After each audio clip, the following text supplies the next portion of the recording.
अस्सलाम वालेकुम, मेरा नाम है मासूमा मुग़ल और आप देख रहे हैं बलूचिस्तान स्टार्स।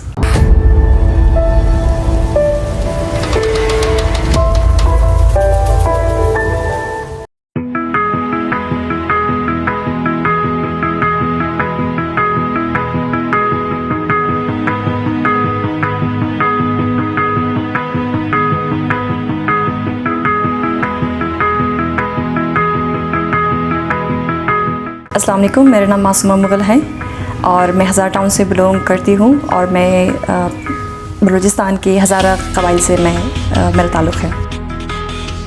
मैंने अपना जो रेगुलर तालीम है वो FSC तक ही मैंने मुकम्मल की है और FSC के दौरान ही मेरे वालिदैन का इंतकाल हो गया। तो उसके बाद मैंने अपनी रेगुलर तालीम जारी नहीं रखी, बल्कि अपना बैचलर्स और जो अपना मास्टर्स है वो मैंने प्राइवेट किया हुआ है यूनिवर्सिटी ऑफ बलूचिस्तान से। बेशक ख़वातीन को अमूमन ये कहा जाता है कि आप जो डोमेस्टिक आपके पास जॉब्स है, टीचिंग हो गया या फिर ट्यूशन्स हो गया, कोई और हैंडीक्राफ्ट्स हो गया, वो सीख लें। लेकिन मेरा ख़्याल है कि ब्यूरोक्रेसी में भी ख़वातीन का बहुत अहम रोल है और हम ही पॉलिसी मेकर्स हैं ख़वातीन, क्योंकि पाकिस्तान का आधा हिस्सा है, वो आधी आबादी का आधा हिस्सा है, तो उनको भी इस रोल में आना चाहिए। और ये मैं अपनी ज़िम्मेदारी समझती थी कि अगर मेरे पास अल्लाह पाक ने मुझे सलाहियत दी है तो मुझे इसको ज़ाया नहीं करना चाहिए और इसमें अपना पार्ट प्ले करना चाहिए। मुश्किलात हर किसी की अपनी अलग होती है, हर इंसान का लाइफ जो है वो चैलेंजेस से भरा होता है। मेरी मुश्किलात का अगर हम सफ़रनामा देखें तो थोड़ा तवील था, क्योंकि FSC में जब मैं 15-16 साल की थी वालिदैन का इंतकाल हो गया और उसके बाद जो है मेरे बहन भाइयों की परवरिश का ज़िम्मा, उनकी तालीम और तरबियत का ज़िम्मा भी मुझ पे आ गया। क्योंकि मैं सबसे बड़ी थी तो मैं अपना तालीमी जो सफ़र है वो जारी नहीं रख सकती थी। उस हवाले से मैंने अपना BA और मास्टर्स मैंने प्राइवेट किया हुआ है। तो एक ही मेरे बहुत बड़ा चैलेंज था, बाकी मुझे CSS का कोई आइडिया था ही नहीं कि ये कौन सा एग्ज़ामिनेशन है। 2018 में मुझे जब इसका पता चला, तो क्योंकि मेरा जो तालीमी पस मंज़र है वो इतना मज़बूत नहीं है, इतना स्ट्रॉन्ग में बैकग्राउंड नहीं है मेरा, तो उस हवाले से मुझे बहुत चैलेंजेस आए। मुझे सब कुछ बेस से स्टार्ट करना पड़ा, बिल्कुल रूट से स्टार्ट करना पड़ा और मुझे करीबन 3 साल लग गए इस जर्नी को मुकम्मल करने में। ये मैंने जब तैयारी स्टार्ट की थी तो मुझे बहुत लोगों ने कहा भी था कि आप इस इम्तिहान को पास करने के लिए आपको बाहर जाके पढ़ना होगा। लाहौर, इस्लामाबाद, कराची के जो मशहूर इंस्टीट्यूशंस हैं उनका मुझे बताया गया था, लेकिन मेरे पास वसाइल नहीं थे, मेरे पास वक्त भी नहीं था। घर संभालना था मैंने और मैंने बच्चों की माशी उनका ख़्याल भी रखना था, माशी तौर पर, इक़्तिसादी तौर पर। तो मेरे पास वक्त नहीं था, इख़्तिसाद नहीं था और मैं समझती मेरे पास वो हिम्मत भी नहीं थी कि मैं बलूचिस्तान से बाहर जाके तैयारी करूं। तो ये मैंने सारी ख़ुद अपनी तैयारी शुरू की, अल्लाह का नाम लिया मैंने और सारी सेल्फ़ स्टडी की। माँ सिवाय ऐसे प्रेसे की, उनके लिए बेशक मैंने एक मेंटोर का इंतखाब किया था। तैयारी के दौरान जो सबसे बड़ा मुझे चैलेंज आया वो ये था कि जो एक नाउमीदी होती है दिल में कि अच्छा मैं अगर ये सफ़र में अपना शुरू करती हूँ CSS का, तो मेरे अलावा भी इतने सारे लायक लोग हैं, इतने सारे इंटेलेक्चुअल लोग हैं बलूचिस्तान में, पाकिस्तान में, तो उनके साथ मुकाबले के इम्तिहान में बैठना मेरे लिए एक नाउमीदी वाली बात थी। तो दिल में डर था, खौफ था कि पता नहीं इसमें कामयाबी होगी नहीं, लेकिन मैंने हिम्मत नहीं हारा और मैंने अपना ये सफ़र जारी रखा। और मेरी कोशिश ये थी कि मैं जितना खुद डिफरेंस क्रिएट कर सकूँ, मैं अपनी तरफ से जितना इनपुट दे सकूँ मैं वो करूँ।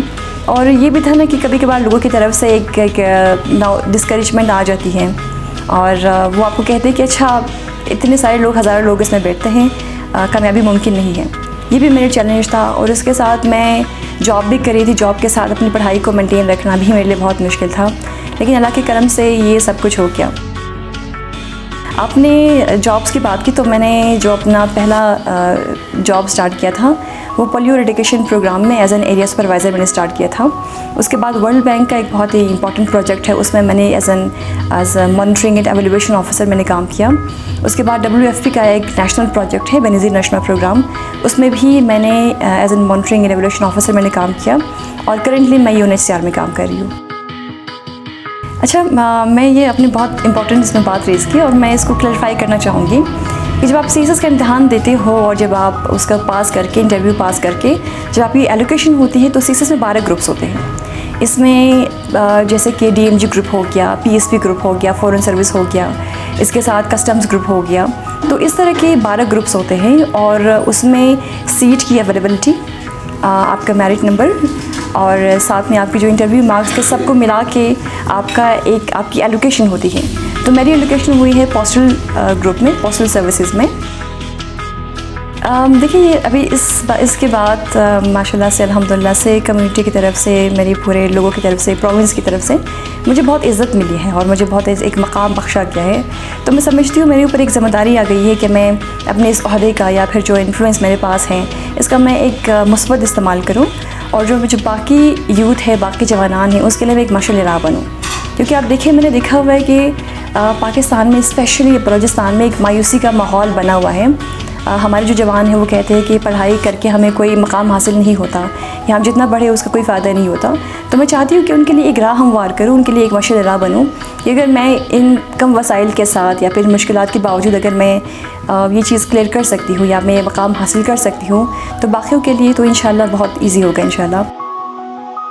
और इसके अलावा मैं वुमेन एम्पावरमेंट के ऊपर काम करना चाहती हूँ क्योंकि देखिए अनफॉर्चुनेटली बलूचिस्तान में हमारी जो ख़वातीन की हकूक़ है बहुत ही लिमिटेड है, बहुत ही मिनिमाइज्ड है।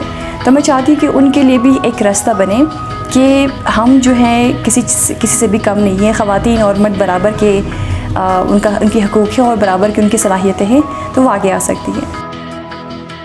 जो मेरा तीसरा हदफ़ है वो ये है कि जो ब्यूरोक्रेट्स के ऊपर एक टैग लगाया हुआ है कि ये काम नहीं करते, ये खामखा के तनख्वाह लेते हैं या फिर जो है इनका कोई रोल नहीं होता, तो उस टैग को मैं चेंज करना चाहती हूँ। एक ईमानदार अफसर, एक कारामद अफसर बनना चाहती हूँ। जहाँ पे भी मेरी पोस्टिंग होगी, जो भी डिपार्टमेंट मेरे अंडर आएगा, मैं आखिरी हद तक कोशिश करूँगी कि मैं लोगों को जितना मैं सर्विस प्रोवाइड कर सकूँ, मैं अपने मुल्क को, कौम का जितना नाम रोशन कर सकूँ और मैं बाकी लोगों के लिए जितनी आसानी पैदा कर सकूँ मैं वो करूँगी इंशाल्लाह। और जो टैग लगा हुआ है वो उस चीज़ को मैं हटाना चाहती हूँ। स्पोर्ट्स की तरफ मेरा इस तरह से रुझान नहीं है जिस तरह के नॉर्मल स्पोर्ट्स हो गए, बट मैं जिम जाती हूँ और रेगुलर जिमिंग मैं करती हूँ। हफ्ते के 3 या 4 दिन मैं रेगुलर जाती हूँ और उसमें वेट लिफ्टिंग हो गया या उसमें कार्डियो हो गया, तो मिक्स मैं अपने रूटीन में रखती हूँ। हॉबीज़ मेरी इतनी खासा कोई है नहीं, लेकिन मुझे बुक्स पढ़ने का शौक़ है।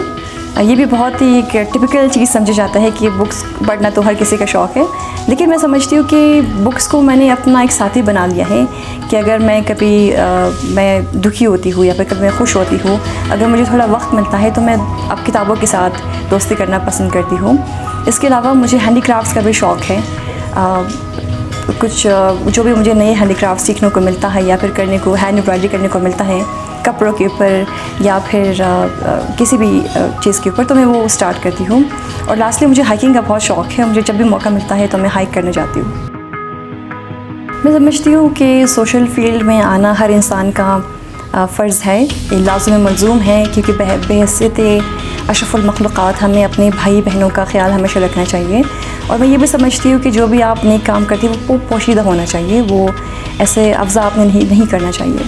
लेकिन मैंने कुछ मकामात पर, ख़ासकर जो रेफ्यूजीज़ हैं, यूनिसेफ के साथ मैं काम करती हूँ, उस हवाले से हम अपनी कोशिश करते हैं कि जो उन पर बहुत मुश्किलात गुज़रती है, वो बहुत ही अपना घर बार छोड़ के, वतन छोड़ के बहुत ही वो मुश्किल हालात में आए होते हैं, उनके लिए अगर कुछ कर सके, या ख़वातीन के हक़ूक़ के ऊपर जो है मैं अमूमन कोशिश करती हूँ कि मैं मुख्तलिफ़ कॉन्फ्रेंसेस में, मुख्तलिफ़ सेमिनार में जाकर मैं बात करूँ।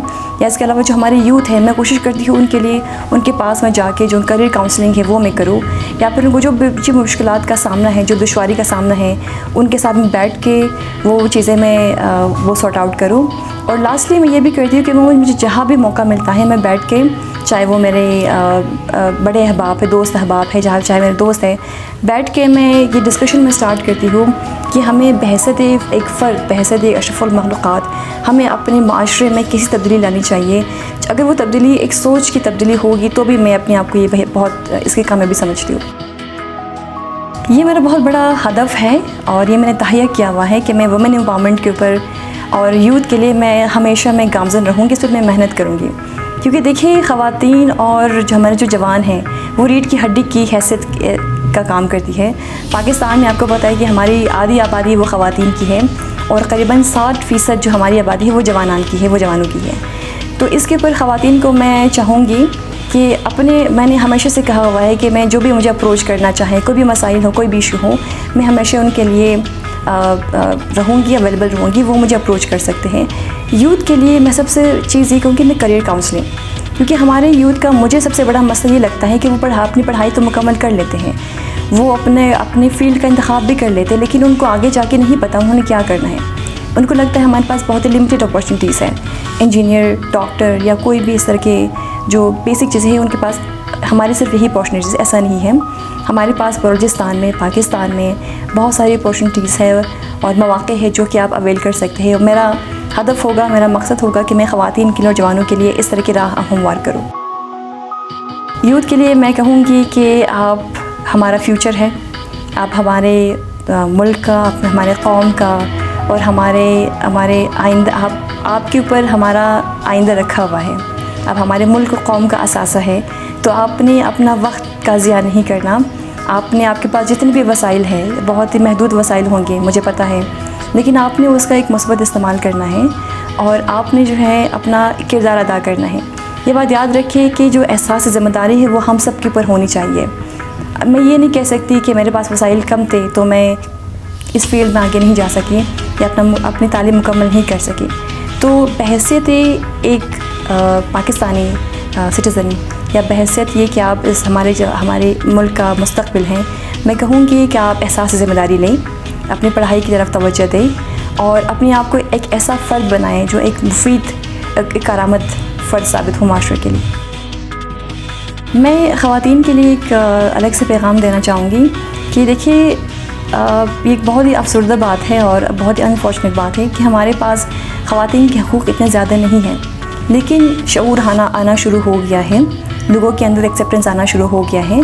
तो आपके पास जितने भी महदूद वसाइल होंगे, आपने उसका बाकायदा इस्तेमाल करना है और ज़िंदगी के हर शोबे में आपने आगे आना है। बेशक आप जो है इक़्तिसादी तौर पर अपने आप को मजबूत कर लें, वो चाहे आप महीने के चंद हज़ार ही कमा लें, आपने अपने पैरों पे खड़ा होना है और आपने अपने ख़ानदान, अपने दोस्त अहबाब और अपने माशरे के लिए एक उसी तरह के बराबर का अपनी करामत इंसान बनना है जिस तरह के मर्द एक करामत इंसान बनते हैं।